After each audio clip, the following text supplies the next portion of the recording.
જે સ્વામિનારાયણ નામ લેશે તેના બધા પાતક બાળી દેશે.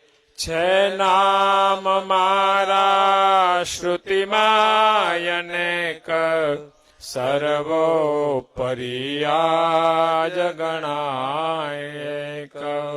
ભગવાન સ્વામિનારાયણે વચનામૃતમાં પ્રથમનું 56મું એમાં લખ્યું છે, અધમ હોય પાપી હોય એક વખત સ્વામિનારાયણ નામ બોલે તો બ્રહ્મનો નિવાસ થઈ જાય, અક્ષરધામનો અધિકારી બની જાય.